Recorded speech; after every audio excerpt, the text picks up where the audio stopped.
सम्बुद्धस्य नमो तस्से भगवतो अरहतो सम्मा सम्बुद्धस्य नमो तस्से भगवतो अरहतो सम्मा सम्बुद्धस्य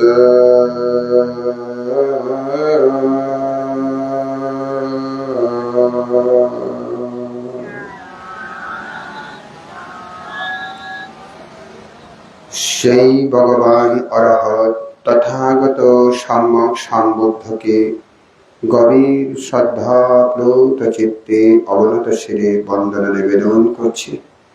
বন্দনা নিবেদন করছি তার আবিষ্কৃত সুব্যাখ্যাত মহান ধর্মকে। বন্দনা নিবেদন করছি তারই প্রশংসিত মহান সঙ্গকে। বন্দনা নিবেদন করছি আমার ধর্মপিতা আন্তর্জাতিক খ্যাতি সম্পন্ন বৌদ্ধ পণ্ডিত, বহু গ্রন্থ প্রণেতা, একাধারে লেখক, গবেষক, অনুবাদক, বহু প্রতিষ্ঠানের জনক ও রক্ষক, পরম পূজনীয় অধ্যাপক যে প্রজ্ঞবংশ মহাস্তরের গুরুবান থেকে বন্দনা নিবেদন করছি। বাংলাদেশ সংগ্রাস বিক্ষ মহাসভার ত্রয়োদশতম সংগরাজ মহামান্য সংগরাজ শাসন শোভন জ্ঞানবান অগ্র মহাপণ্ডিত সদ্ধর্ম জ্যোতিকা ধ্বজ ডক্টর প্রয়াত জ্ঞানশ্রী মহাস্তরের বান থেকে বন্দনা নিবেদন করছি। রওজনস্থ কদরপুর বৃক্ষ প্রশিক্ষণ সাধনা কেন্দ্রের মহাপরিচালক প্রয়াত বৃক্ষ সুবোধপ্রিয় বান থেকে বন্দনা নিবেদন করছি।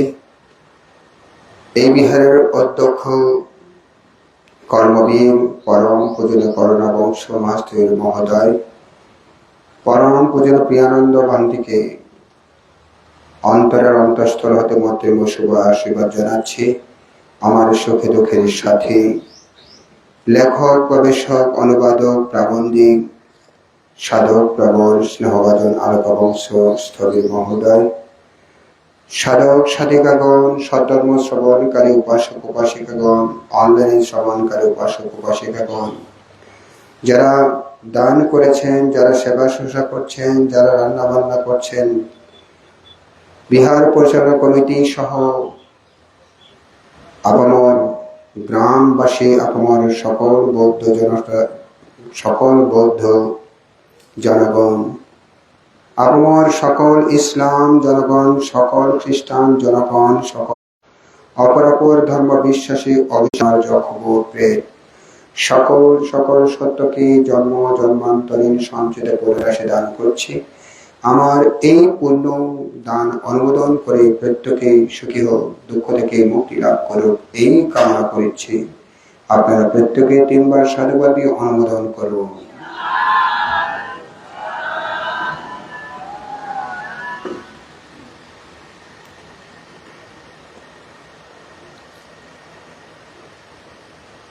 যখন কেউ ভাবে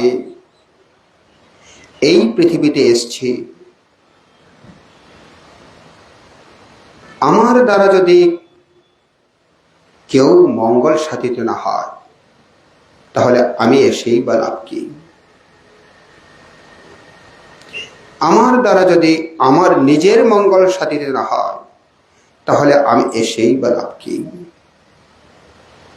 আগে কেমন ছিলাম জানি না, পরে কেমন হব জানি না, কিন্তু এই মুহূর্তে জানি আমি একজন মানুষ। মান এবং হুঁশ, আত্মসম্মান বোধ আমার কাছে আছে। এই কারণে যেমন তেমন করে আমি চলবো না। সামনে আসতে পারো। এই কারণে যেমন তেমন করে আমি চলবো না। আমার জীবনটা যেন পরিপাটি হয়, আমার জীবনটা যেন সুন্দর হয়, এরূপ কামনা করব। যখন একজন মানুষ এরূপ কামনা করে, আপনাতেই শীল পূর্ণ হয়ে যায়। বুঝেছেন? শুধু এইটুকুই চিন্তা করুক, পঞ্চশীল গ্রহণ করছি কিনা করছি না সেটা পরের বিষয়। কিন্তু যখন মানুষ এই চিন্তা করে, তার শীল পূর্ণ হয়ে যায়, তাকে আলাদা করে শীল গ্রহণ করতে হয় না। এই কারণে বুক ফুলিয়ে বুকে হাত দিয়ে বলতে পেরেছিলেন,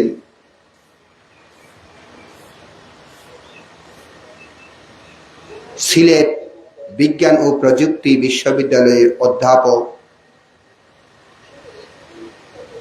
প্রফেসর কি নাম দে না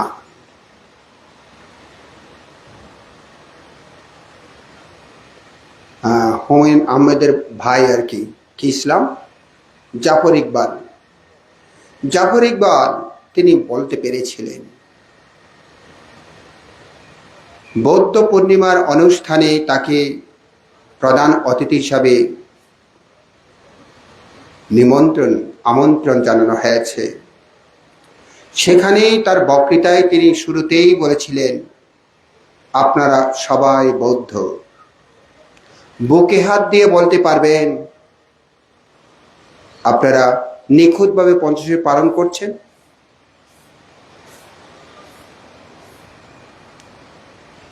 কেউ যদি নিখুঁতভাবে পঞ্চশীল পালন করে থাকেন তাহলে হাতটা তুলুন। মাত্র কয়েকজন হাত তুলেছিল, সে ভিডিওটা আমি দেখেছি। কয়েকজন হাত তুলেছিল। তিনি অত্যন্ত গর্বের সঙ্গে বলেছিলেন, আমি বুকে হাত দিয়ে বলতে পারবো আমি একজন মুসলমান, কিন্তু আমি বুকে হাত দিয়ে বলতে পারবো যেদিন থেকে পঞ্চশীলের সাথে আমার পরিচয় হয়েছে সেদিন থেকে আজ অবধি আমি পঞ্চশীল লঙ্ঘন করিনি।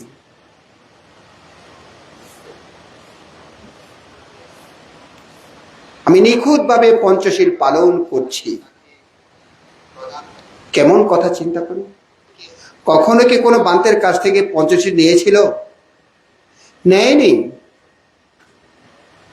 কিন্তু তিনি বলতে পারছেন, আমি বুকে হাত দিয়ে বলতে পারছি, বুকে হাত দিয়ে বলতে পারি আমি যেদিন থেকে পঞ্চশীলের সাথে আমার সাক্ষাৎ হয়েছে সেদিন থেকে আজ অবধি আমি শীল লঙ্ঘন করিনি। এই কারণে এই মানুষটি যারা এরূপ চিন্তা করে, আমি আসছি শুধু আমার জন্য নয়, সকলের জন্য, সবার জন্য, কিভাবে আমি বিলিয়ে দেব? আমি বিলিয়ে দেব আদর্শ দিয়ে। কারণ যখন কেউ একজন উপরে উঠে, যখন কেউ একটু আদর্শবান হয়, অনেকেই তাকে অনুসরণ করে, ফলো করে। একজনও যদি আমাকে অনুসরণ করে, সেই যেন লাভ করতে পারে আমার প্রকৃত আচরণ। কোনো কারণে যেন আমার থেকে সে ভুল শিক্ষা না পায়, এইরূপ ভাবা উচিত। যেই দিন ভাবে, যখনই ভাবে, তখনই তিনি শীলে পূর্ণ। এই পৃথিবীতে এসেছি নিয়ে যাবার জন্য নয়, এই পৃথিবীতে এসেছি জন্ম জন্মান্তরের ঋণ পরিশোধ করে চিরতরে বিদায় নিব বলে।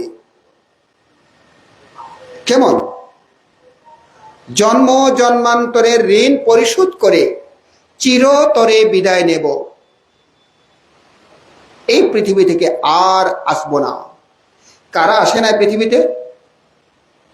অনাগামী অরহৎ মার্গফলে যিনি প্রতিষ্ঠিত হন, তিনি আর এই পৃথিবীতে আসেন না।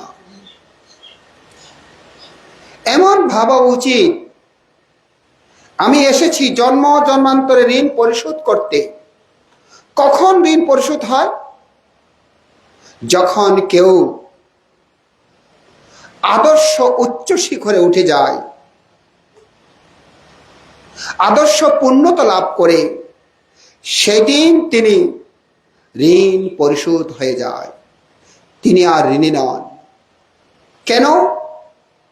এই যে পৃথিবীতে যতগুলো প্রাকৃতিক পরিবেশ আছে, গাছপালা, খাল বিল, নদী নালা, যেগুলো আমাদেরকে অক্সিজেন দান করছে, প্রতিটি মুহূর্তে তাদের থেকে অক্সিজেন নিয়ে আমরা বেঁচে আছি, বেঁচে থাকছি।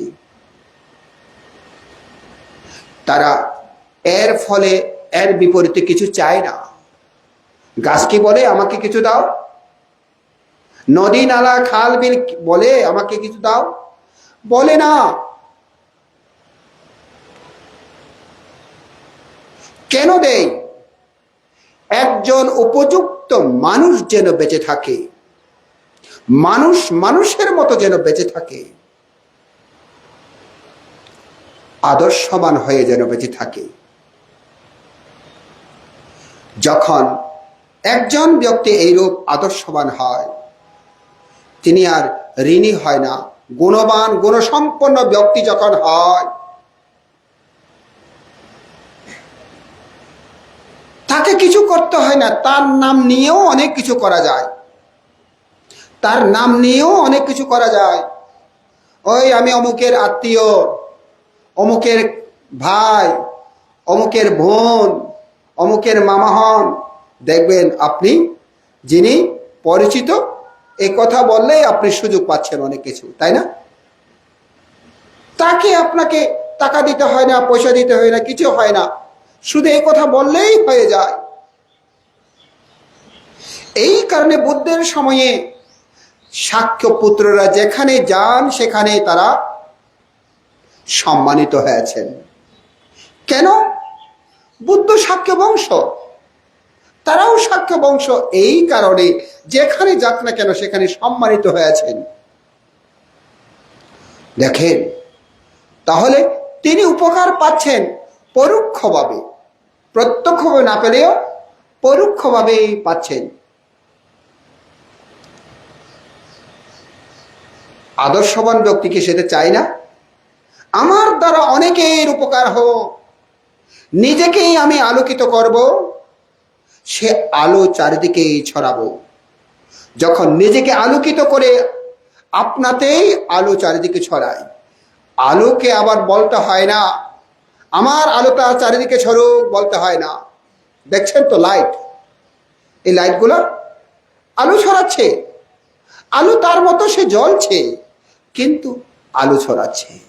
ঠিক একজন ব্যক্তি যখন তার মতো সেই যখন জ্বলে ওঠে, তখন অন্ধকার দূরীভূত হয়ে যায়।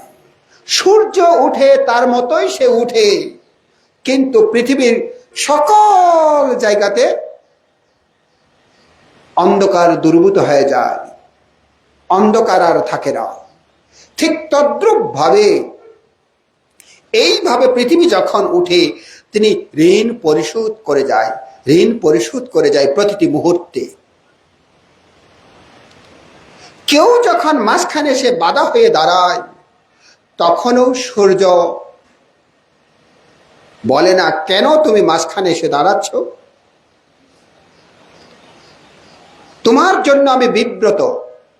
বলে কি সূর্য? কখনো বলে না।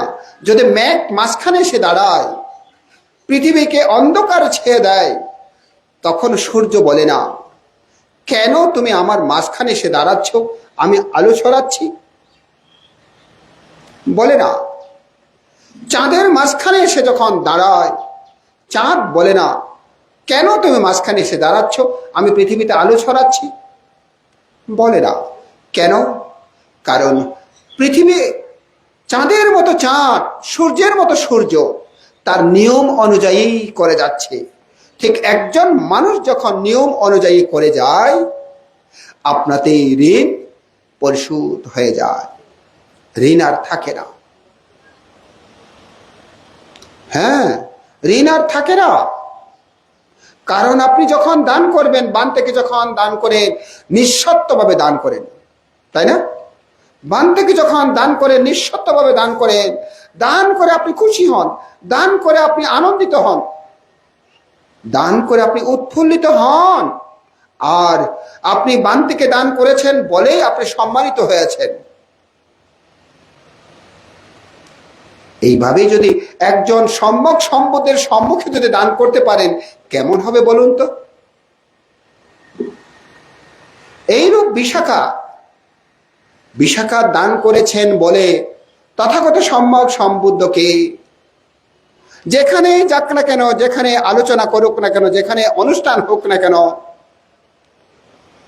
বিশাখা যদি উপস্থিত না হয়, অনাথ পিণ্ডিক শ্রেষ্ঠী যদি উপস্থিত না হয়, সেখানে তারা বলে যে আহা কি অনুষ্ঠান করলো রে, এখানে বিশাখা নাই, এখানে অনাথ পিণ্ডিক শ্রেষ্ঠী নাই। কেনই কথা বলে? কারণ বিশাখা অনাথ পিণ্ডিক শ্রেষ্ঠী থাকলে ভিক্ষু সংঘদের আহারগুলো খুব সুন্দর হয়। কারণ তারা অসম্ভব ভিক্ষু সংঘকে পরিবেশনের মধ্যে অসম্ভব দক্ষ, তাদের মতো আর দক্ষ কেউ নেই। কতটুকু শ্রদ্ধা, কতটুকু সঙ্গের প্রতি ভালোবাসা থাকলে এরূপ পূর্ণতা লাভ করে, এবার চিন্তা করুন। কতটুকু তাদের নাম, বিরাট অনুষ্ঠান করেছে, লক্ষ লক্ষ টাকা, কোটি কোটি টাকা খরচ করে, বিশাখা নাই বলে আরে কি অনুষ্ঠান, বিশাখা তো নাই। অনাথ পিণ্ডিক শ্রেষ্ঠী, আরে কি অনুষ্ঠান, অনাথ পিণ্ডিক শ্রেষ্ঠী তো নাই। দেখেন, তাইলে অনাথ পিণ্ডিক শ্রেষ্ঠী থাকলেই খুশি হয়ে যায় মানুষ। ঋণটা কেমন পরিশোধ করে চিন্তা করুন, ঋণটা কেমন পরিশোধিত হয় চিন্তা করুন। এই কারণে আদর্শবান হন। যিনি ঋণ পরিশোধ করতে চান এই পৃথিবীকে, আর কিচ্ছু লাগে না, আদর্শবান হোক, একজন ভালো মানুষ হন, কিচ্ছু করার লাগবে না, ভালো মানুষ হয়ে যান। শুধু আপনাতেই এই পৃথিবী আপনার জন্য সুখী হবে, আপনার জন্য শান্তি হবে, কখনো অশান্তি সৃষ্টি হবে না। এই কারণে বলছে পৃথিবীতে এসেছি জন্ম জন্মান্তরে ঋণ পরিশোধ করে চির বিদায় নিব বলে।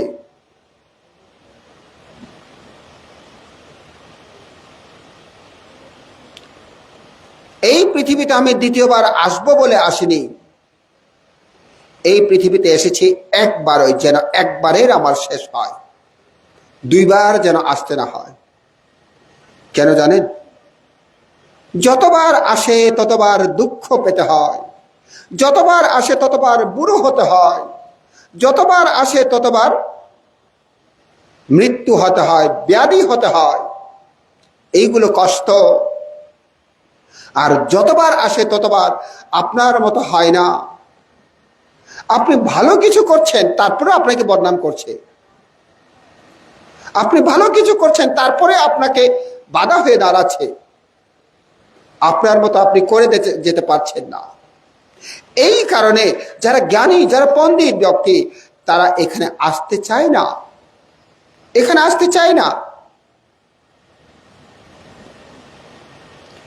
যেন আমি এই একবার আসছি, দ্বিতীয়বার আসতে না হয়। কখন?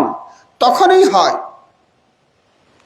ঋণগ্রস্ত না হয়ে, যখন ঋণগ্রস্ত না হয়ে ঋণ মুক্ত হয়ে যখন যেতে পারি এই পৃথিবী থেকে।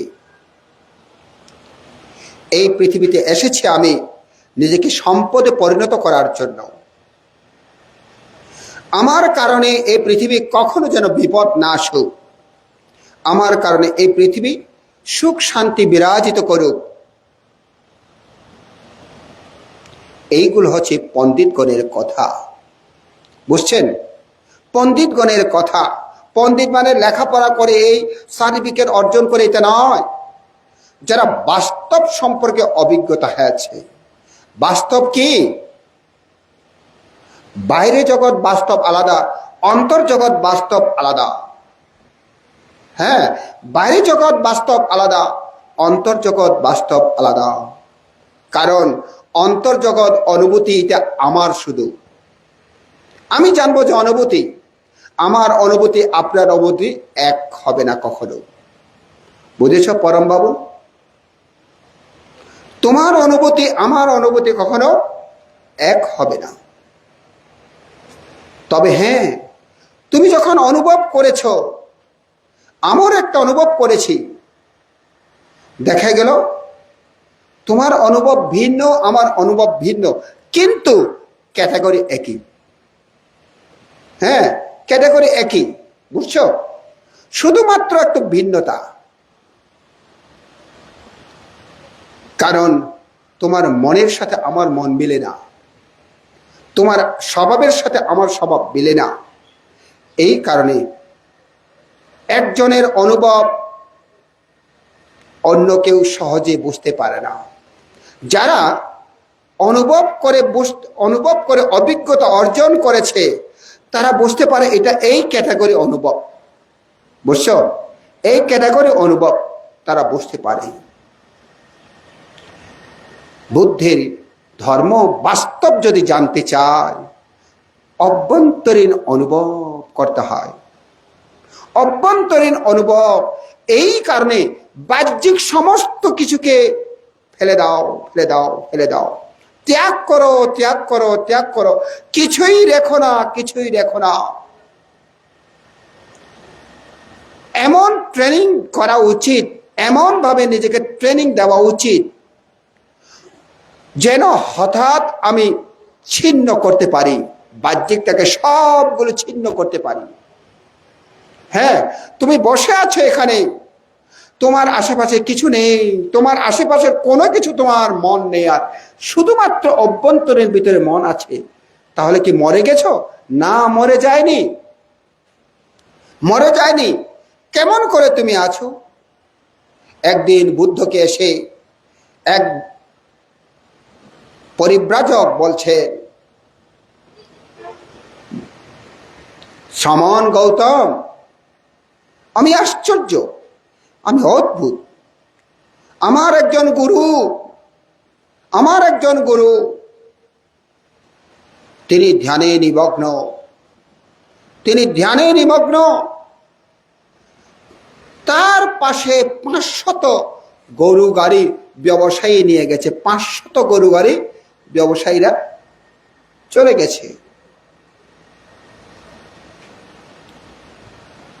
সেই গরু গাড়ির দুলে তার সমস্ত শরীরে দুল বেজে গেল কাপড়ে চুপড়ে, কিন্তু তার কোনো খবর নাই। গরু গাড়ি গেল নাকি এলো কোনো খবর নাই। গরু গাড়ি কি আবাস ছাড়া যায়? হ্যাঁ, গরু গাড়ি কি আবাস হয় জানো? কি আবাস হয়? হ্যাঁ, ক্যাঁকো আবাস হয়, বুঝছো? ক্যাঁকো আবাস হয় যদি মোবিলটা কম হয় আর কি। ওই গাড়ি চাকার মধ্যে যদি মোবিলটা গ্রিসটা কম হয়, তাহলে ক্যাঁকো আওয়াজ হবে, অথবা ঠুকঠাক হবে। এই 500 টুকটাক ক্যাঁকো এটাও খবর হলো না।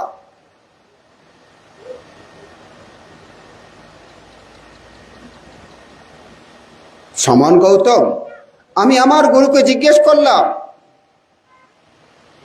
এখানে 500 গরু গাড়ি চলে গেছে, আপনি ধ্যানে বসে আছেন এ পাশে, আপনার খবর হলো না? বলে যে না। আপনি কি গুম গিয়েছিলেন? বলছে না, আমি গুম যাইনি, আমি ধ্যানেই ছিলাম।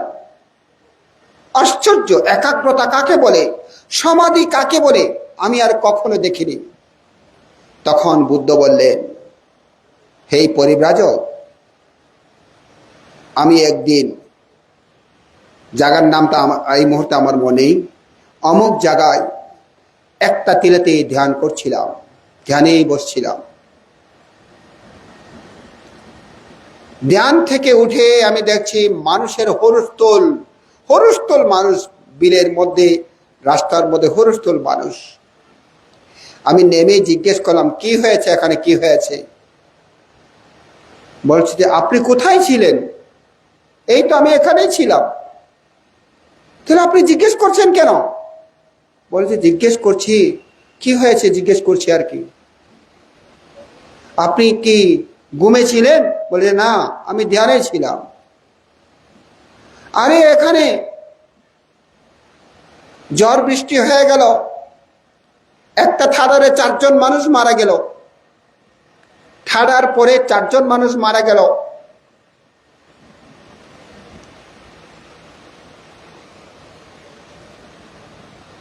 ঠাডার পড়লে তো বুঝতে পারো না কত আওয়াজ হয়। এত আওয়াজ, মানুষ পর্যন্ত মারা গেল, পাশে বললো ঠাডা, অনেক দূরে পড়ে, আমাদের খবর নাই, কিন্তু আওয়াজটা আমাদেরকে। পরিব্রাজক কে বললেন, হে পরিব্রাজক, আমি ঘুম গেছি তা নয়, আমি ঘুম যাইনি, আমি সমাধিতে ছিলাম, সমাধিতে ছিলাম। এত সমাধি শক্তি, মানে শুধু একটাতেই চিন্তা, একটাতেই নিমগ্ন। কি একটাতে? যে কোনো একটা আলম্বনে নিমগ্ন, অথবা শূন্যতে নিমগ্ন, আলম্বনহীন শূন্যতে নিমগ্ন।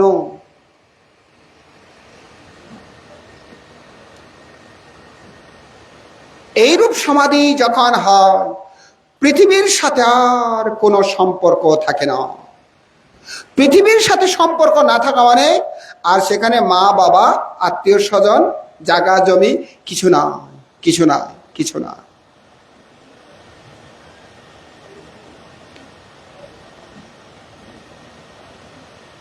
আমাদের সারিপুত্র বানতে এত একটু চুল লম্বা হলে কেটে ফেলে না, আমারও তো লম্বা হয়েছে না, আমারও কাটতে হবে, কাটার সময় হয়ে গেছে। সারিপুত্র ভান্তে চুল কেটে, শীতকালে রোদ পোহাচ্ছিল, সেই সময়ে উত্তর দিক থেকে দক্ষিণ দিকে যাচ্ছে যক্ষ কোনো কাজের কারণে আকাশ মার্গে যাচ্ছে। আকাশ মার্গ বুঝো? আকাশ মার্গ বুঝো না? মার্গ মানে পথ, আকাশ মানে তো আকাশ, আকাশ পথে যাচ্ছে, বুঝছো? আকাশ পথে যাচ্ছিল। সারিপুত্র বানতে চুল নাই তো, মাথার মধ্যে চুল নাই তো, একেবারে চকচক চকচক করে, মাথার তালুটা চকচক চকচক করছে। তার খুব ইচ্ছে হলো, আগে আমরা যখন শুতে ছিলাম মাথার চুল সমস্ত ফেলে দিলে বন্ধুরা কি করতো, এরকম একটা কি বলে, এটা কি বলে, হ্যাঁ, এইরকম টোকা দেয় আর কি, দুষ্টামি করে টোকা দেয় আর কি। বুড়ারাও টোকা দেয়, শুধু বাচ্চারা নয়। ওই যক্ষের মধ্যে টোকা দিতে ইচ্ছে করছিল, কারণ যক্ষতা সারিপুত্র বান্তের গুণ জানতেন না, কারণ তিনি বুদ্ধকে পছন্দ করতেন না, বুদ্ধের ধর্মকে পছন্দ করতেন না। সেই কারণে কখনো বুদ্ধের কাছেও যায়নি, কখনো ধর্ম শ্রবণও করেনি। এই কারণে তিনি সারিপুত্রকে দেখে আরো প্রতিহিংসা উৎপন্ন হলো। আই বুদ্ধপুত্র, দেখি বুদ্ধপুত্রকে আমি শেষ করে দেব। দেরি করলে না, হাতের মধ্যে গদা আছে, গদা, গদা বুঝো তো না? হ্যাঁ, শুধু লাঠি নয়, লাঠি একটা, গদা একটা। হ্যাঁ, গদা কার কাছে থাকে? মহাভারতের গদা কার কাছে থাকে?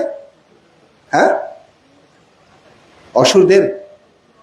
মহাভারতের গদা কার কাছে থাকে? হ্যাঁ, ভীমের কাছে থাকে না? আচ্ছা, হনুমানের কাছে গদা থাকে। কেমন? হনুমানের কাছে গদা থাকে, সকল সময় হনুমানের কাছে গদা থাকবেই থাকবে। হনুমান আছে মানে গদা আছে। এইরকম গদা দিয়ে সারিপুত্র বান্তের মাথায় একটা আঘাত করলেন। এই আঘাতটা এত আওয়াজ হয়েছিল, পাশে মোগলাইয়ের বান্তে ছিল, অন্যান্য প্রাণীরা ভয়ে পালিয়ে গিয়েছিল এই আওয়াজে। আর সারিপুত্র বান্তাকে যখন মারলেন, সাথে সাথে সাথে সাথে সেই যক্ষ জলে পুড়ে অবিচি নরকে গিয়ে পৌঁছলেন, পড়ে গেলেন সাথে সাথে, দেরি নাই। এখন পরম বাবু বলতে পারে এরকম কি পুড়ে নাকি? মনে হবে এরকম? কেউ যদি হাজার হাজার কারেন্ট ভোল্টের মধ্যে হাত দেয়, কারেন্ট ভোল্টের মধ্যে গা লাগে, হাজার হাজার কারেন্ট ভোল্টের মধ্যে, দেখো দেখো তো, কিছুই থাকবে না, সবগুলো পুড়িয়ে শেষ করে দেবে একেবারে তাৎক্ষণিক, তাই তো? শরীরের গুণতা এমন, মনের গুণতা এমন, সারিপুত্র ভান্তের সে মনের শুদ্ধতা, শরীরের শুদ্ধতা ছিল, এই কারণে গুণবান গুণসম্পন্ন। আর সারিপুত্র বান্তে বসে, কারণ সারিপুত্র বান্তারা কখনো স্মৃতি ছাড়া থাকে না, এক মুহূর্ত স্মৃতি ছাড়া থাকে না।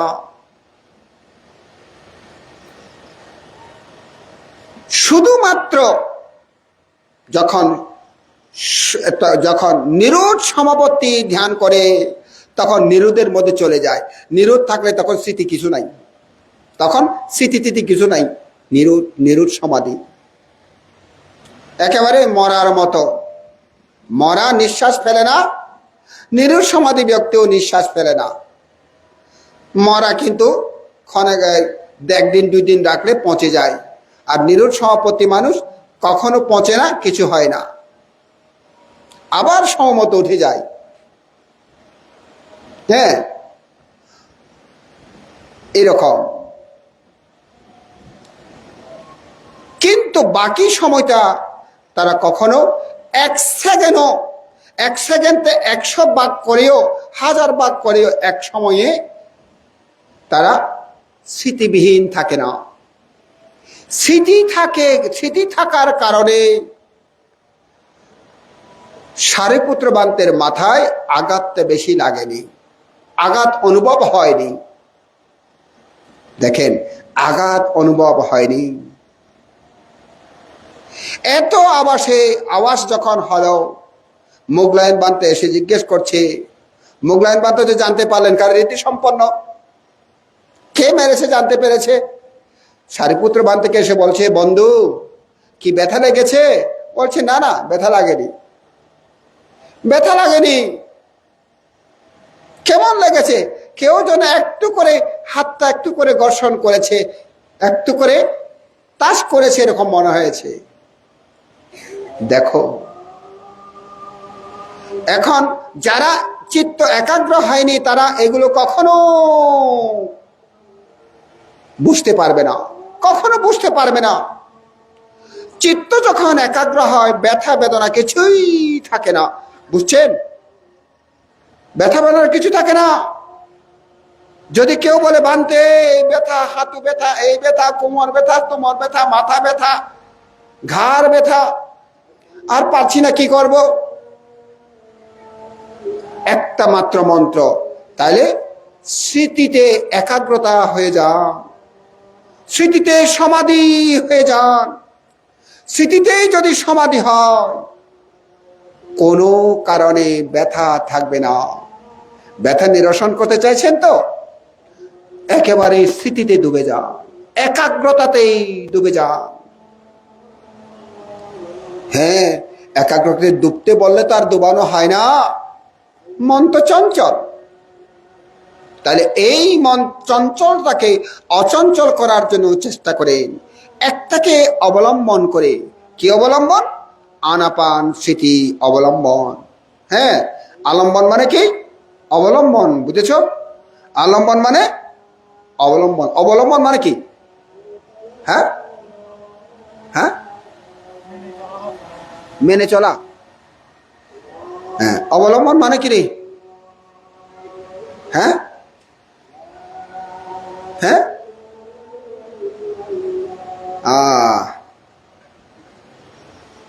এই অবলম্বন মানে কি? কেউ বলতে পারে না। কেউ বলতে পারবেন না অবলম্বন মানে কি?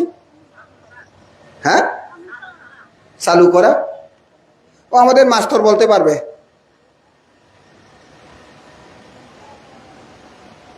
অবলম্বন মানে আমাদের মাস্টারকে জিজ্ঞেস করেন, হাটহাজারী থেকে কি করে আসছেন? মাস্টার বাবু, হাটহাজারী থেকে কি করে আসছেন? হ্যাঁ, সিএনজি করে। এখানে আসছেন কোন অবলম্বনে? সিএনজির অবলম্বনে। বুঝছো? হ্যাঁ, ঠিক অবলম্বনটা এরও, যার অবলম্বনে অন্যদিকে যাওয়া যায়। তাহলে নির্বাণে যাবার অবলম্বন এখন কি? আনাপান স্মৃতি। আনাপান স্মৃতি অনেক অবলম্বন আছে, যেমন চার ধাতু, চার মহাধাতু অবলম্বন আছে। কি? পানি, অপ, তেজ, পৃথিবী, বায়ু। হ্যাঁ, পৃথিবী, আপ, তেজ, বায়ু। পৃথিবী, আপ, তেজ, বায়ু। এই চার ধাতু অবলম্বন করেও নির্বাণে যাওয়া যায়। এটা নির্বাণের মার্গপথ প্রশস্ত করার জন্য। প্রশস্ত তো বুঝো না? প্রশস্ত মানে কি? হ্যাঁ, পরিষ্কার করার জন্য আর কি, পথটাকে পরিষ্কার করা মানে প্রশস্ত। এটাও বোঝায় প্রশস্ত মানে হচ্ছে বড়, বড় প্রশস্ত, এটাও বোঝায়। এখানে নির্বাণের পথটাকে পরিষ্কার করার জন্য যে অবলম্বন তাকে বলা হয় আলম্বন। কেমন? তাকে বলা হয় আলম্বন। তাহলে আমরা কি আলম্বন করছি? আপনারা কি আলম্বন করছেন? আনাপান আলম্বন। কি আলম্বন? আনাপান আলম্বন। এই কারণে একটা আলম্বনকে চেষ্টা করুন শক্তিভাবে, একটা আলম্বন ঠিক করে জানার জন্য, বোঝার জন্য চেষ্টা করুন। এই আলম্বন আপনাকে কি শক্তি দিতে পারে?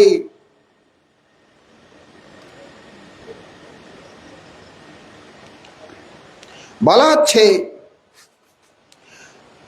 আনাপানা সতি ভাবনা যোগ মনযুক্তা বিহরন্তি।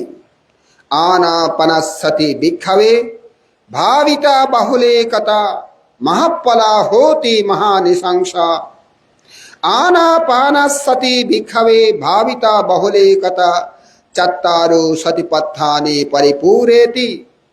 চত্তারো সতিপত্থানা ভাবিতা বাহুলে কতা সপ্তভুজঙ্গে পরিপূরন্তি।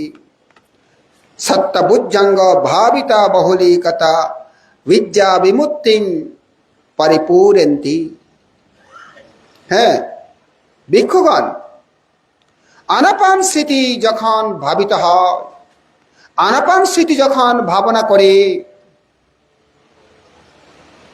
তখন এটা মহাফল হয়, মহা অর্থবহ হয়। অর্থবহ তো বুঝো না? এই তোমার নাম কি? হ্যাঁ হ্যাঁ হ্যাঁ, ইপ্তি। আর তোমার নাম? নূপুর। ইপ্তি বলো। মহা অর্থবহ মানে কি? অর্থবহ মানে কি? হ্যাঁ,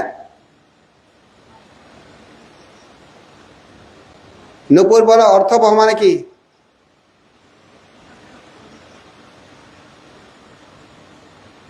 তুমি বলো, অর্থবহ মানে কি?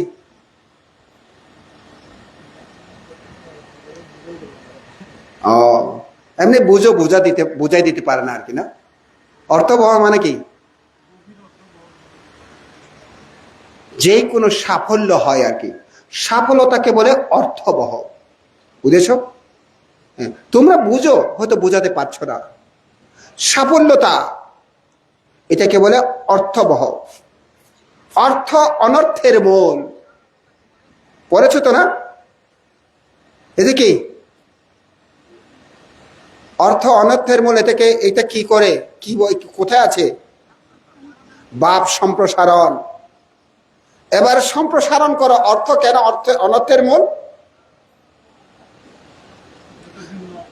হ্যাঁ হ্যাঁ কি যে হ্যাঁ, যখন তুমি অনর্থের মূল দেখবে তখন অর্থের মূলটা বুঝতে পারবে। বুঝেছ? অর্থের মূলটা বুঝতে পারবে। তাহলে অনর্থের মূল কেন? টাকা থাকলে মানসিক শক্তি বেড়ে যায়। মানসিক শক্তি থাকলে জ্ঞান দুর্বল, তো যেটা ব্যবহার করা উচিত নয় সেটা ব্যবহার করে। অহংকার বেড়ে যায়। মনুষ্য চেতনা আর থাকে না। অহংকার বাড়ার কারণে মনুষ্য চেতনা থাকে না, অসুর চেতনা হয়ে যায়। বুঝেছ? মানে কি হবে রে, তোকে মারলে কি হবে? হ্যাঁ, তুই থানার মধ্যে যাবে, গেলে আমি থানায় পুলিশকে টাকা দিলে তো হয়ে যায়। টাকা দিলে সব সমাধান হয়ে যায়, আমার তো টাকা আছে। টাকার দ্বারা মন্ত্রী কিনতে পারি, টাকার দ্বারা রাজাকে কিনতে পারি, অসুবিধা কি? এটা হচ্ছে অনর্থের মূল। বুঝেছ? হ্যাঁ, অর্থ কিন্তু অর্থের মূল হয় কখন? যখন কোনো আদর্শবান ব্যক্তির কাছে অর্থ পড়ে। কারণ তিনি চিন্তা করেন আমার এই টাকাটা অনেক গরিব লোক খেতে পারে না, তাদেরকে দিব। যারা অভাব অনটনে আছে আমি তাদেরকে দিব। তাদেরকে একটা এই অর্থটা যাতে শেয়ার হয়, শেয়ার করার জন্য আমি তাদেরকে টাকা দেব, যাতে শেয়ারটা ঘুরে ঘুরে ঘুরে ঘুরে যাবে আর তাদের টাকাও ঘুরে ঘুরে আসবে। বুঝেছ? এইভাবে করে দিব। পণ্ডিতগণের, অভিজ্ঞতাগণের, জ্ঞানীগণের টাকাগুলো এই কারণে অর্থবহ হয়ে যায়। অর্থবহ হয়ে যায়। অর্থ অনর্থের মূল না হয়ে অর্থ অর্থের মূল হয়। তাহলে কি কারণে অর্থের মূল হয়েছে? আদর্শের কারণে। কি কারণে অর্থের মূল হয়েছে? জ্ঞানের কারণে, প্রজ্ঞার কারণে অর্থের মূল হয়েছে। এই কারণে বুদ্ধ বলছে তুমি জ্ঞান সঞ্চিত করো, প্রজ্ঞা সঞ্চয় করো। তুমি জ্ঞান প্রজ্ঞা সঞ্চয় করো, যেই সঞ্চয় জীবনটা অর্থবহ হবে।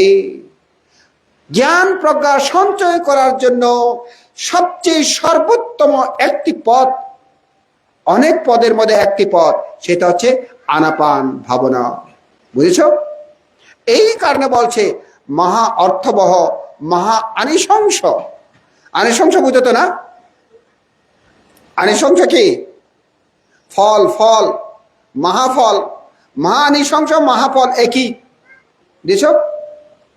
হ্যাঁ, তাহলে মহা আনিশংস মহাফল, মহা উপকারদায়ক হয় এই আনাপান স্মৃতি ভাবনা।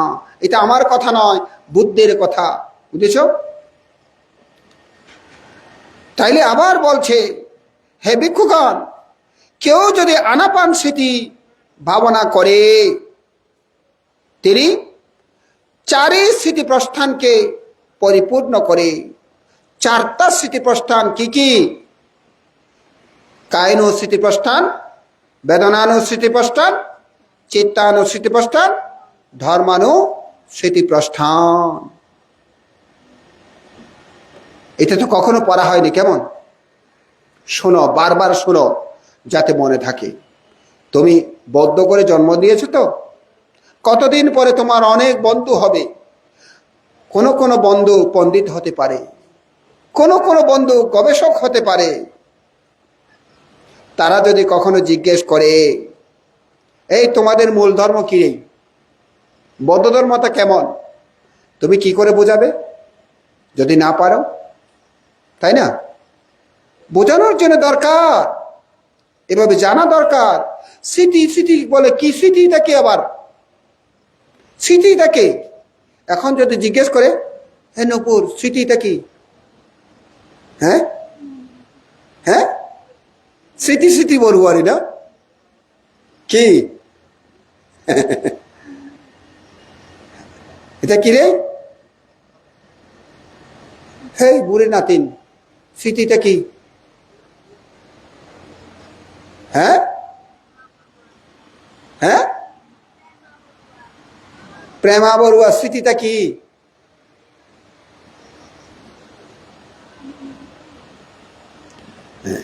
স্মৃতি মানে কি? স্মৃতি মানে স্মরণ করা। মনে হয় ও ওই স্মৃতিধর শিলানন্দ বান্ধকে চিনে না। চিনে? আপনার নাতি চিনে? আপনি তাইলে নিরর্থক। রওজন্যই এনে রৌজন্য বান্তের মনত করি নদে নাতিও লগে এবার কেন্দিকে থাকা দিদিমা হইল না? কেমন দিদিমা হলো? রওজন্যও এনে রৌজন্য বান্তের মনত করি নদে।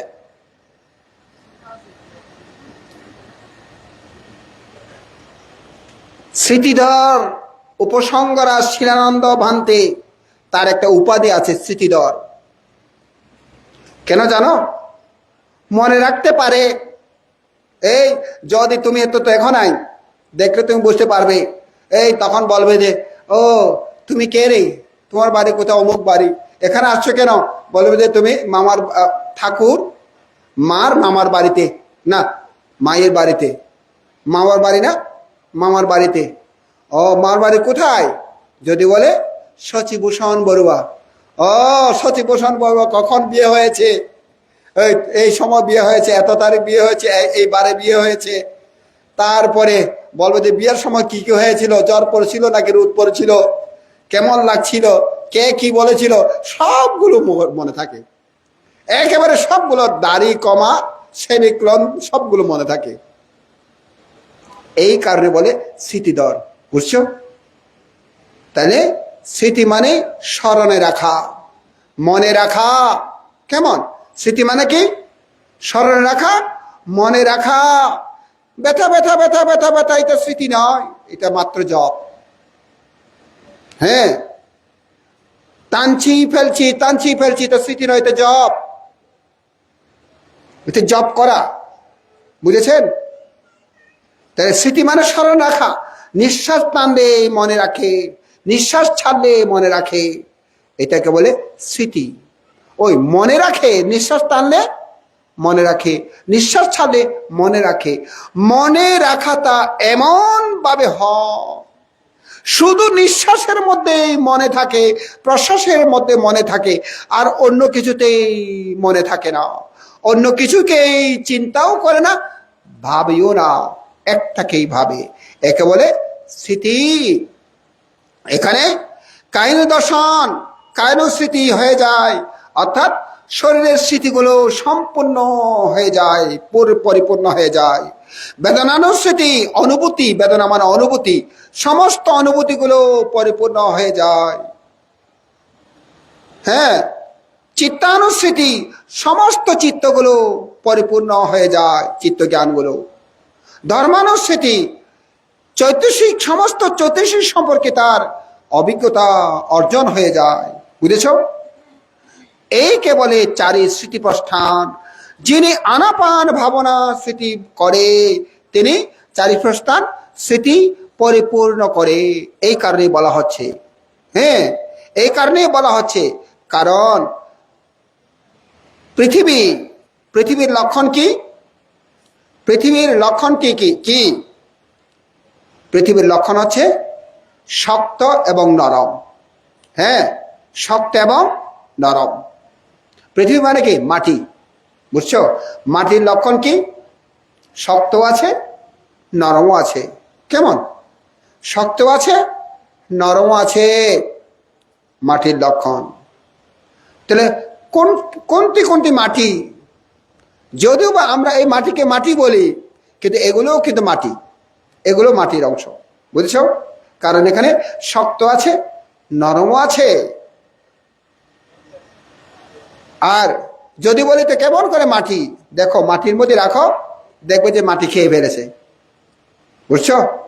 মাটির সাথে মিশে গেছে, মাটির জিনিস মাটি নিয়ে গেছে। এইভাবে জানতে হবে মাটির লক্ষণ কি? শক্ত, নরম। মাটির লক্ষণ হচ্ছে শক্ত এবং নরম। পানি, পানির পানির কি পানির লক্ষণ কি? পানির লক্ষণ হচ্ছে আবদ্ধতা, ধরে রাখা। পানির লক্ষণ কি?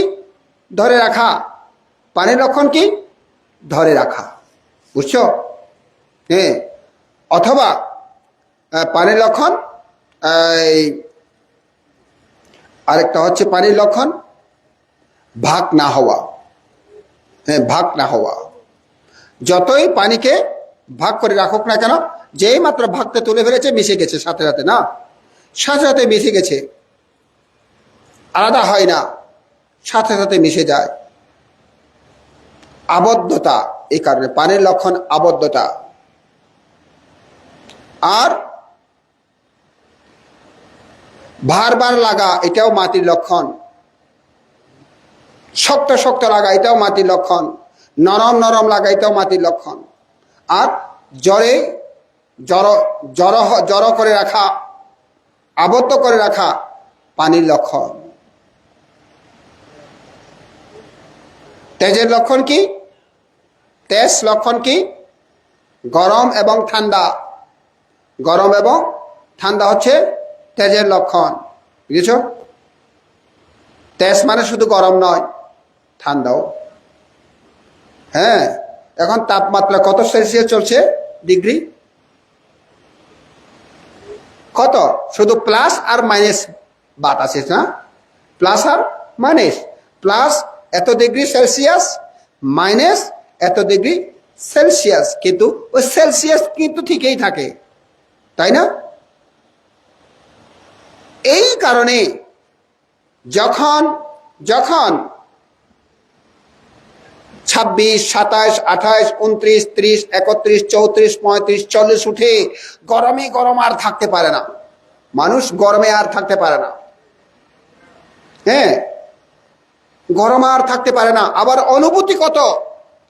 40 degree Celsius plus, 40 degree Celsius. কিন্তু বাতাস আসছে, বাতাসের কারণে অনুভবটা হয় কি 38 ডিগ্রি বা 37 ডিগ্রি বা 36 ডিগ্রি এরকম অনুভব হয়, কিন্তু ঠিকই তাপমাত্রাটা 40 ডিগ্রি সেলসিয়াস প্লাস। মাইনাস যদি 10 ডিগ্রি হয়ে যায় তো কেমন হবে? বরফ পড়বে না? মাইনাস যদি 20 ডিগ্রি হয়ে যায় তখন তার কথা নাই, পাথর হয়ে যাবে না? শুধুমাত্র এখানে এটাই তফাৎ। এই কারণে তেজের লক্ষণ কি? ঠান্ডা গরম, ঠান্ডা গরম তেজের লক্ষণ।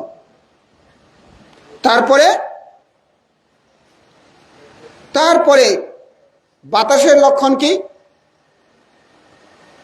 গতি। বাতাসের লক্ষণ গতি। হ্যাঁ, গতি। এই যে ফুলে কমে, এটা বাতাসের লক্ষণ, এটা একটা গতি। হ্যাঁ, সংকোচন প্রসারণ, এটা একটা বাতাসের গতি। হ্যাঁ, বাতাসের গতি। এটা এই যে আমি হাত নাড়ছি, এটা বাতাস না থাকলে এটা হাত নাড়তে পারবো না। বাতাস আছে বলে হাত নাড়তে পারছি, বুঝেছ? বাইরেও আছে, ভিতরে আছে বাতাস, এই কারণে নাড়তে পারছি। তাইলে যখন আনাপান স্মৃতি ভাবনা করে, যখন নিঃশ্বাসকে আপন মনে যখন দেখে, একান্ত মনে যখন দেখে, একান্ত তো বুঝো না? একান্ত বুঝো? একান্ত বুঝো? একান্ত মানে কি? হ্যাঁ, এক পক্ষীয়, এক পেশে। হ্যাঁ, একেবারে এক পেশে। মানে সার এত ভালোবাসবো যদি আপনি আমাকে ছুটি মঞ্জুরতা করেন। আমি একান্ত আপনার অনুগত ছাত্র, এক পক্ষীয় অনুগত ছাত্র, এত আপনাকে ভালোবাসি। ঠিক তদ্রূপ যখন একান্ত হয়ে যায় স্মৃতি, শুধুমাত্র শ্বাস প্রশ্বাসের মধ্যে একান্ত হয়ে যায়, তখন এগুলো প্রকট হয়। প্রকট তো বুঝো না? এগুলো ধরা পড়ে। প্রকট মানে ধরা পড়া। এগুলো ধরা পড়ে কি? মাটি, পানি, বায়ু, তাপ এগুলো ধরা পড়ে। এগুলো তখন ধরা পড়ে। নিঃশ্বাস টানলে ঠান্ডা ঠান্ডা লাগে, ছাড়লে গরম গরম লাগে। টানলে ঠান্ডা ঠান্ডা লাগে, ছাড়লে গরম গরম লাগে। এটা কি? এটা কি কি ধাতু? এটা কি ধাতু? তেজ ধাতু। এটা কি ধাতু? তেজ ধাতু। তেজ ধাতু। এই কারণে তেজ ধাতু। আবার যখন টানে খুব নরম নরম লাগে, অথবা যখন টানে শক্ত শক্ত লাগে, যখন ছাড়ে নরম নরম লাগে, যখন ছাড়ে শক্ত শক্ত লাগে। এতে কি দাদু? মাটি। মাটি, এটা মাটির গুণতা। হ্যাঁ, মাটির গুণতা। তাইলে এখন নরম নরম লাগলে মাটি, ও মাটির গুণতা। শক্ত শক্ত লাগলে মাটির গুণতা। ঠান্ডা ঠান্ডা লাগলে তেজের গুণতা। গরম গরম লাগলে তেজের গুণতা। এই দুইটা ধরা পড়ে। তারপরে আর বায়ুটা তো অনবরত বের হচ্ছে ঢুকছে, বের হচ্ছে ঢুকছে, বের হচ্ছে ঢুকছে। বাতাস কেমন? এটা ঢুকছে, বের হচ্ছে, ঢুকছে, এটা বাতাস। আর যখন যখন নিঃশ্বাস ফেলে, নিঃশ্বাসের সাথে সাথে কিছু কিছু বাষ্প বের হয়, তাই না? নিঃশ্বাসের সাথে সাথে কিছু বাষ্প বের হয়। এটা ঠিক তো? এটা জানো তো না? বাষ্প বের হয়, জানো তো না? কেন? ভিতরে বাষ্প আছে, এই বাষ্পটা বের হয়। এই কারণে গরম গরম লাগে।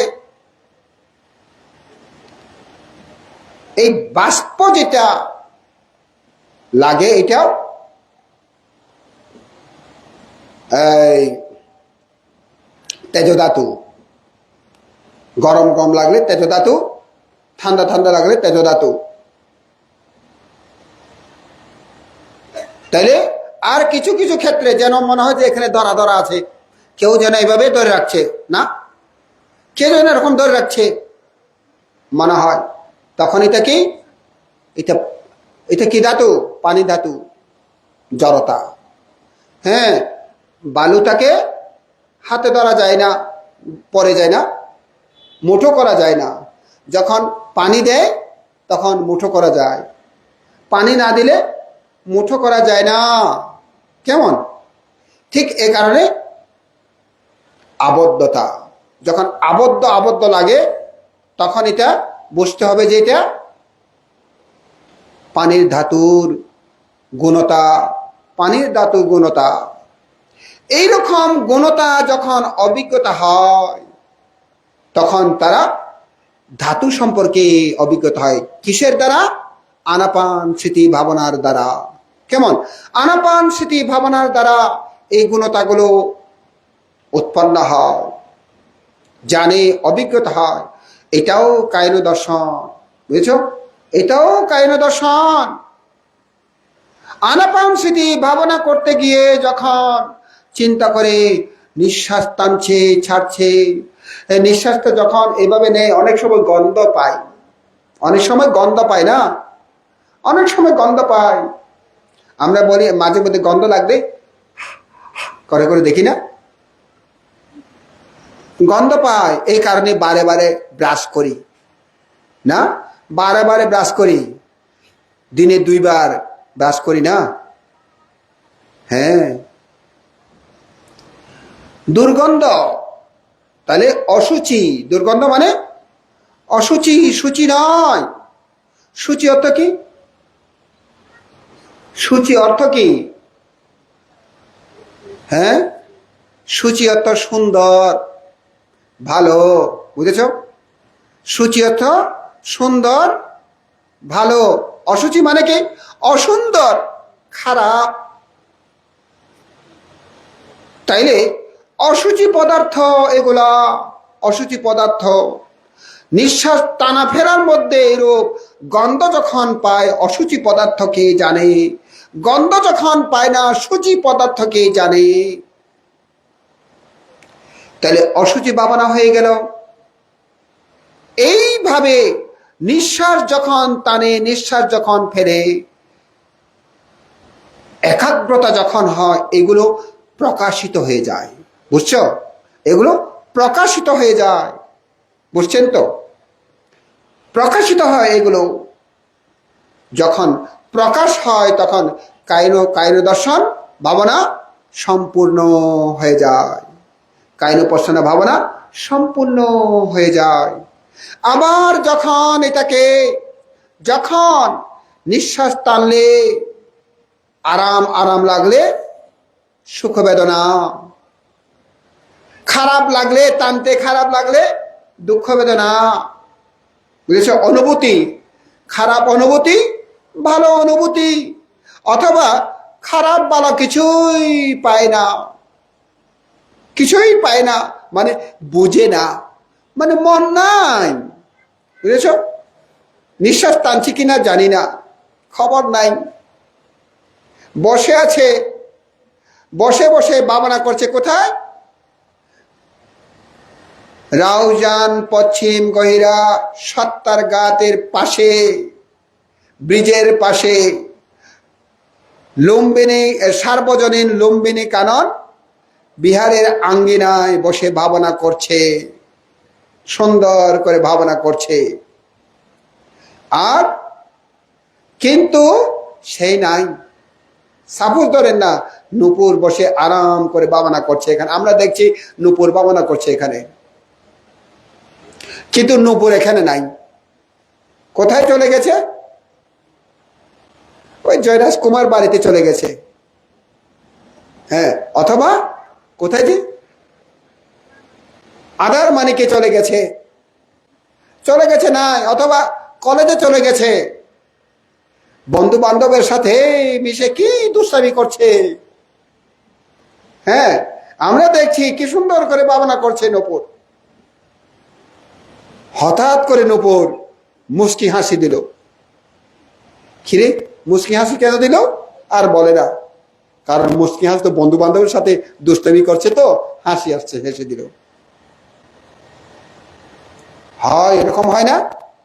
এরকম চলে যায়, হয়ে যায় এরকম, খবর নাই, মোহ মোহ, খবর নাই। এটাকে এক ধরনের উপেক্ষা বলা হয়। বুঝেছেন? এটা উপেক্ষা বলা হয়। এই কারণে উপেক্ষার অপর নাম মোহ। আবার উপেক্ষার মধ্যে অজ্ঞান উপেক্ষা, জ্ঞান উপেক্ষা ভাগ আছে। বুঝছেন? অজ্ঞান উপেক্ষা হলে মোহ, জ্ঞান উপেক্ষা হলে মার্গ। বুঝেছেন তো? অজ্ঞান উপেক্ষা হলে মোহ, জ্ঞান উপেক্ষা হলে মার্গ, মানে জ্ঞান, বিদ্যা। বুঝছো? বিদ্যা তখন তখন হবে বিদ্যা উদপাদি, আলোক উদপাদি হয়ে যাবে তখন। এই কারণে জ্ঞান চাই, জ্ঞান অর্জন চাই। এইভাবে যখন সেই অনুভূতি দেখতে পায়, কি সুখ বেদনা, দুঃখ বেদনা, উপেক্ষা বেদনা, তাহলে বেদনা সম্পর্কে অভিজ্ঞতা হয়ে যায়।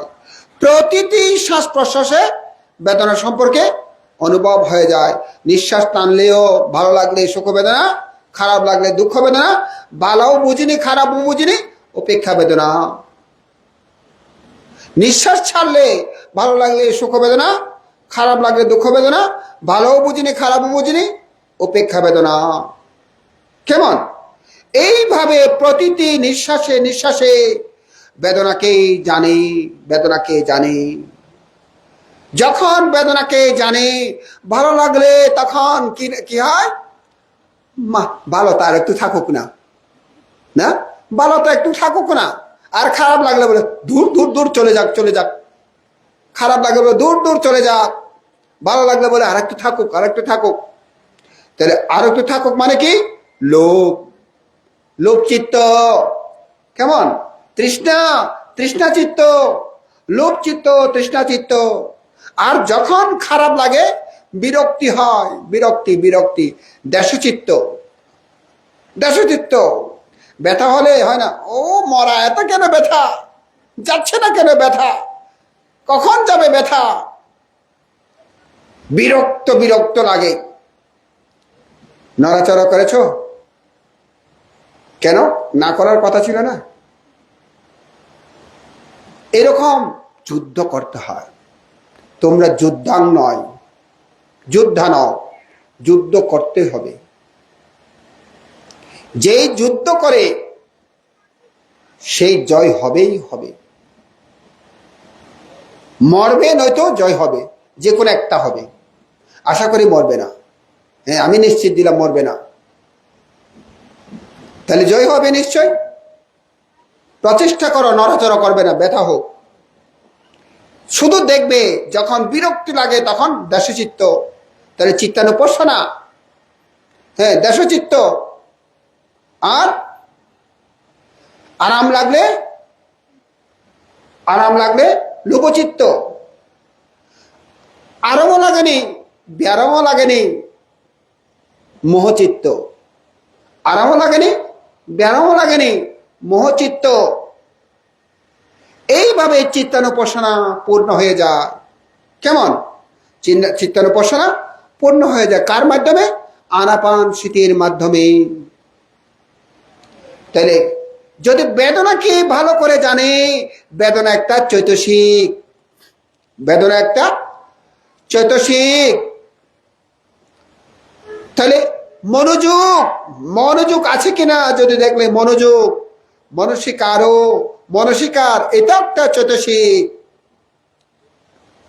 ও এটা এটা সংজ্ঞায়িত, সংজ্ঞা, এটা একটা চৈতসিক। এইভাবে চৈতসিক সম্পর্কে জানে তখন ধর্মানুপাসনা। কেমন?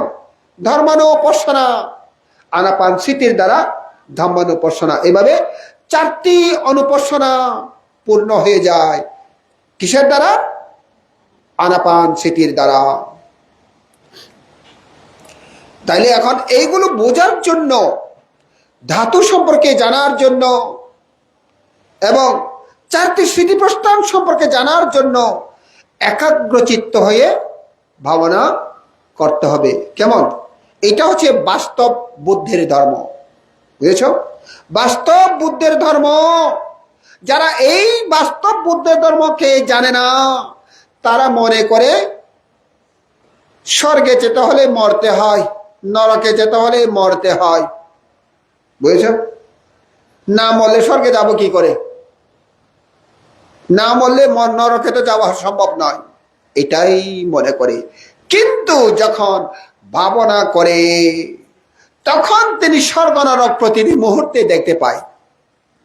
হ্যাঁ, যখন ব্যথা বেদনা চারিদিকে, হাতে পায়ে ব্যথা, আঁধুতে ব্যথা, কোমরে ব্যথা, ঘাড় ব্যথা, বুক ব্যথা, মাথা ব্যথা, শরীর, পুরো শরীর ব্যথা, কেউ যেন মেরে ফেলে রাখছে, এত ব্যথা করছে, এত ব্যথা করছে, জ্বর উঠে গেছে, 102, 103, 104 জ্বর উঠে গেছে ব্যথার চড়ে।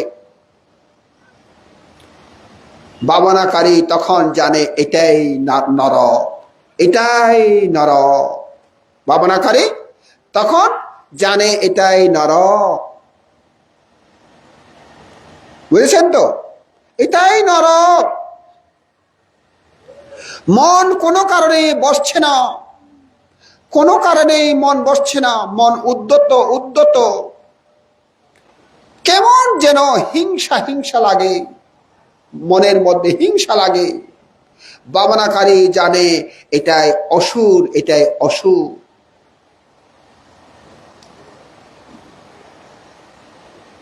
আর যখন শুধু কামনা আর কামনা, এইটা পেতে চাই, এইটা পেতে চাই, এইটা পেতে চাই, ভাবনার মধ্যে এরকম উৎপন্ন হয়। কোথায় চিন্তা হারিয়ে যায়, হারিয়ে যায়, হারিয়ে গেছে।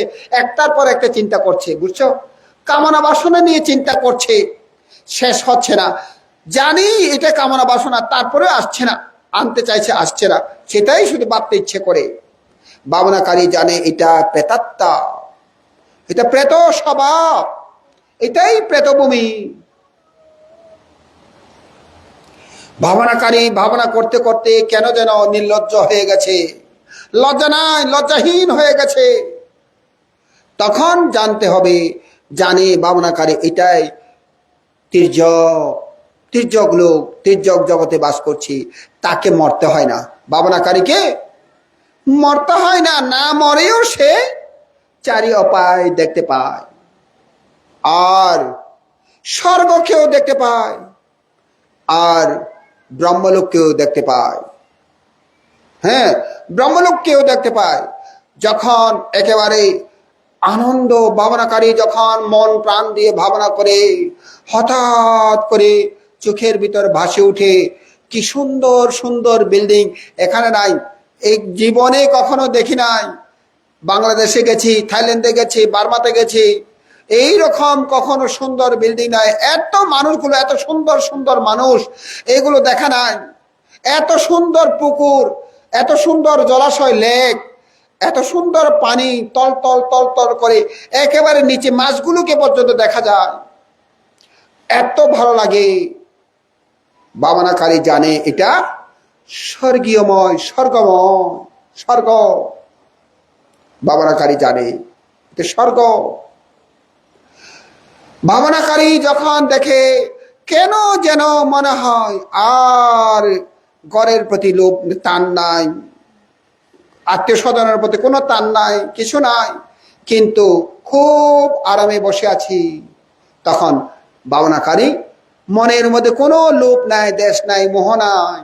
তখন ভাবনাকারী জানে এটাই তো ব্রহ্ম, এটাই তো ব্রহ্মা, আমি ব্রহ্মতে আছি। এমন বসতে বসতে এমন হয়ে যায়, এমন হয়ে যায়, শরীর একেবারে দৃষ্টির হয়ে আছে, তো মনে হয় যেন শরীর নাই, শরীর নাই বলে মনে হয়। তাহলে অরূপ ব্রহ্মলোকে যাচ্ছে, অরূপ ব্রহ্মলোকে যাচ্ছে।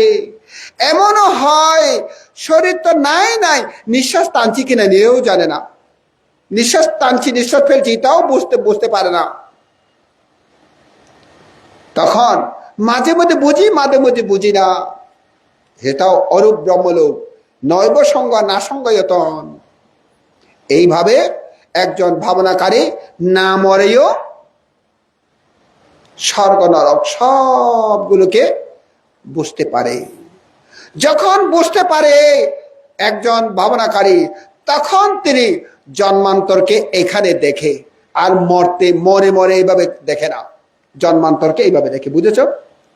হ্যাঁ, এইভাবেই জন্মান্তরকে দেখে। যারা ভাবনা করে না তারা মনে করে স্বর্গে যেতে হলে মরতে হবে, স্বর্গে যেতে হলে মরতে হবে।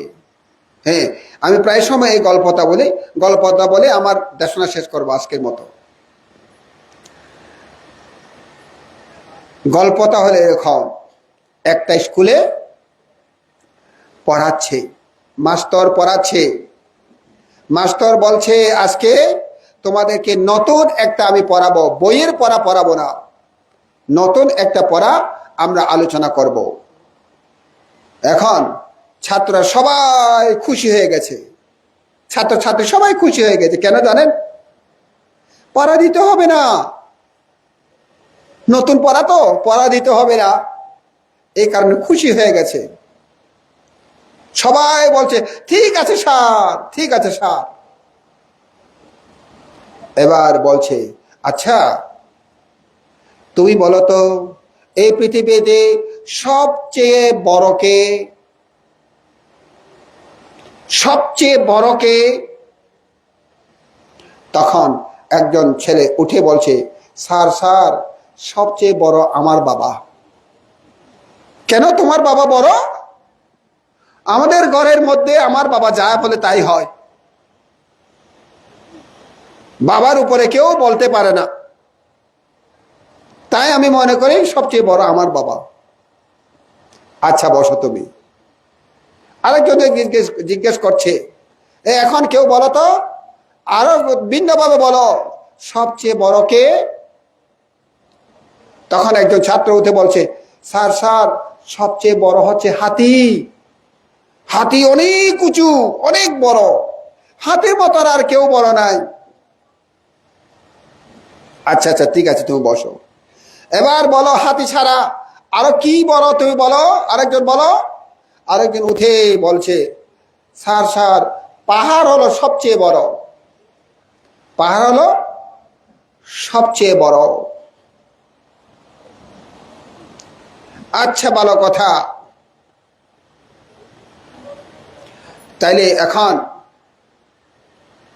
আরেকজনকে জিজ্ঞেস করছে যে তুমি এবার বলো সবচেয়ে কোনটি বড়। সে বলছে, স্যার, চোখ হলো সবচেয়ে বড়, চোখ হলো সবচেয়ে বড়। আসলে কি বড়? ছোট্ট শিশু উঠে বলছে, চোখ হলো সবচেয়ে বড়। তারপরে মাস্টার বলছে, আচ্ছা, ভালো কথা, চোখ হলো সবচেয়ে বড়, তুমি কেমন করে বুঝলে চোখ সবচেয়ে বড়? স্যার, যিনি বাবা বললেন, বাবাকেও চোখে ঢুকানো যায়, চোখে ঢুকে বলে বাবাকে দেখে।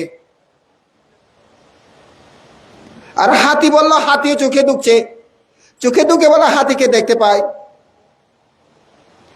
পাহাড় বললো, পাহাড়টাও হাতিতে চোখে ঢুকে, তাই পাহাড়টাকে দেখে পায়। তাহলে সব চোখের মধ্যে সবগুলো ঢুকে যায়, এই কারণে চোখটা বড়।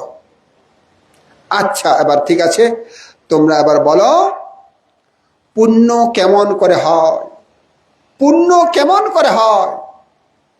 একজন উঠে বলছে, মাতা পিতাকে সেবা করলে পুণ্য হয়। আচ্ছা, খুব ভালো কথা। আরেকজনকে বলল, আরেকজন উঠে বলল, স্যার স্যার, ওইটা তো ঠিক আছে, আর বড় বয়োজ্যেষ্ঠদেরকে সম্মান করলে পুণ্য হয়। বলছে, ঠিক আছে ঠিক আছে। আরেকজন বলছে, বুদ্ধকে বন্দনা করলে পুণ্য হয়। কেঙে গিয়ে বুদ্ধকে বন্দনা করলে পুণ্য হয়। আচ্ছা আচ্ছা, ঠিক আছে। আরেকজন উঠে বলছে, দান টান করলে পুণ্য হয়। এরপরে বলছে, আচ্ছা, কি আবার কি করলে পুণ্য হয়? আরেকজন ছোট্ট শিশু কোণা থেকে উঠে দাঁড়িয়ে হাত তুললো। তুমি কিছু বলবে? হ্যাঁ স্যার, আমি বলবো। কি বলবে? স্যার, পুণ্য করলে তো স্বর্গে যায় না? বলছে, হ্যাঁ, স্বর্গে যায়, পুণ্য করলে স্বর্গে যায়। আরেকজন উঠে হাত দিল, হাত তুললো, বল, স্যার, আমি কিছু বলবো। আচ্ছা, বলো। স্বর্গে যেতে হলে তো মরতে হয় স্যার, স্বর্গে যেতে হলে মরতে হয়। এইটা ছোট্ট শিশুর কথা। স্বর্গে যেতে হলে মরতে হয়, না মরে স্বর্গে যাওয়া যায় না, তাই নাকি? না মরলে স্বর্গে যাওয়া যাবে? না মরলে নরকে যাওয়া যাবে? এখনই বললাম, স্বর্গ নরক এখানে বোঝা যায়। কে কারা অনুভব করতে পারে? বাবানাকারীরা, বাবানাকারীরা। এই কারণে জন্মান্তর এইভাবে ওইটাকে গুরুত্ব না দিয়ে এই বাস্তবতাকে গুরুত্ব দিতে হবে। ওই জন্মান্তরকে জানলে প্রকৃত বুদ্ধ ধর্মকে জানা হবে না। আর এখানে যে অনুভব হয়, এটাকে জানলে প্রকৃত বুদ্ধের ধর্ম লাভ করা যায়। বুঝছেন তো? ওইটাকে আপনি অবিশ্বাস করার জন্য বলছি না, অবিশ্বাস করার জন্য বলছি না, কিন্তু বাস্তব জানাটাকে প্রাধান্যতা দিন। বুঝেছেন? বাস্তব জানাটাকে প্রাধান্যতা দিন। অবাস্তব কোনো বুদ্ধের ধর্ম নয়, বাস্তবটাই হচ্ছে বুদ্ধের ধর্ম। কেমন? তাইলে বাস্তবটা জানার জন্য চেষ্টা করুন। কিসের মাধ্যমে? আনাপান স্মৃতির মাধ্যমে। কেমন? আমি আনাপানকে ব্যাখ্যা করব আর করা হয়নি, কথাটা অন্যদিকে চলে গেছে। আনাপানের 16টা স্তর আছে, বুঝছো? 16টা স্তর আছে আনাপান ভাবনা করার জন্য। অনুভূতি 16টা স্তর আছে। কিভাবে কিভাবে অনুভূতি হয় 16টা স্তর, এখানে আমি আর ব্যাখ্যা করব না। কেমন? শুধুমাত্র এগুলোকে জানলে তার মধ্যে আপনাতে এই 16টা স্তর আস্তে আস্তে ভাসিয়ে উঠবে। কালকে কয়েকটা স্তর বললাম, একটা হচ্ছে শ্বাস প্রশ্বাস, একটা হচ্ছে দীর্ঘ হ্রস্ব, আরেকটা হচ্ছে পুরো শরীরের মধ্যে উৎপন্ন হয়, আরেকটা হচ্ছে শরীর শান্ত হয়, না মন শান্ত হয়। এতটুকু বললাম। এগুলো হচ্ছে স্তর। কয়টা স্তর বললাম? 4টা স্তর বললাম, 4টা স্তর বললাম। আরো কয়টা আছে? আরো 12টা আছে স্তর। হ্যাঁ, ভালো করে করুন, ভালো করে করার জন্য চেষ্টা করুন। অন্তত পক্ষে চিন্তা করবেন, এই বসাতে আমি কিছু না কিছু জানতে চাই। মন কোনো দিকে না যাক, শুধুমাত্র মনটা থাকুক কোথায়? শুধু শ্বাস প্রশ্বাসের মধ্যে থাকুক, অন্য কোথাও না যাক। গেলে তাড়াতাড়ি নিয়ে আসুন, গেলে তাড়াতাড়ি নিয়ে আসুন। যা কিছু হোক সবগুলিকে বাদ, শুধুমাত্র আনাপান স্মৃতিতেই থাকুক। কেমন? এই হলো কথা। আমরা আর কথা বাড়াবো না। সবার কল্যাণ হোক, সবার মঙ্গল হোক কামনা করছি। পরিশেষে আমি তথাগত সম্যক সম্বুদ্ধকে গভীর শ্রদ্ধা আপ্লুত চিত্তে বন্দনা নিবেদন করছি। তাঁরই আবিষ্কৃত শুভাখ্যাত মহান ধর্মকে বন্দনা নিবেদন করছি। তাঁরই প্রশংসিত মহান সঙ্গকে বন্দনা নিবেদন করছি। বন্দনা নিবেদন করছি আমার ধর্মপিতা গুরুপান থেকে, প্রয়াত ত্রয়োদশ মহামান্য ত্রয়োদশ সঙ্গরাজ বান থেকে, প্রয়াত বিক্ষয়ী সুগত প্রিয় বান থেকে, এই বিহারের অধ্যক্ষ করুণা বংশ বান থেকে বন্দনা নিবেদন করছি। অন্তরের অন্তঃস্থল হতে মৈত্রীম শুভ আশীর্বাদ জানাচ্ছি স্নেহভাজন আলোক বংশস্থবীর মহোদয়, সাধক সাধিকাগণ, শ্রদ্ধাবান সদ্ধর্ম শ্রবণকারী উপাসক উপাসিকাগণ, অনলাইনে শ্রবণকারী উপাসক উপাসিকাগণ, যারা দান করেছেন, সেবা শুশ্রূষা করছেন, রান্না বান্না করছেন, যারা আয়োজন করেছেন, বিহার পরিচালনা কমিটি এবং গ্রামবাসী, সকল আপামর বৌদ্ধ জনসাধারণ, সকল আপামর ইসলাম জনসাধারণ, সকল আপামর খ্রিস্টান জনসাধারণ, সকল আপামর হিন্দু জনসাধারণ, অপরাপর ধর্ম বিশ্বাসী জনসাধারণ, মনুষ্য অমনুষ্য, দেব নাগ কিন্নর যক্ষ ভূত প্রেত, সকল সকল সত্যকে জন্ম জন্মান্তরে সঞ্চিত পুণ্যরাশি দান করছি। আমার এই পুণ্যদান অনুমোদন করে প্রত্যেকেই সমান সমানভাবে সুখের অধিকারী হোক, দুঃখ থেকে মুক্তি লাভ করুক, এই কামনা করে আজকের মতো দেশনা এখানে শেষ করলাম। সেবক সেবিকাগণ পানীয় ব্যবস্থা করুন।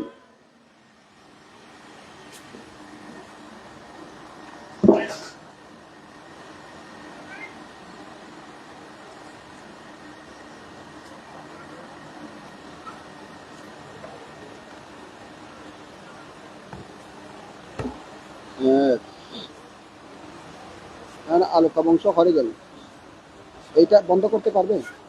বন্ধ করে দাও তো।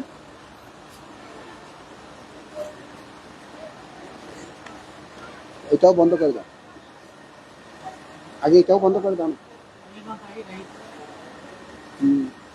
দেন দেন, খিদেও লাগবে।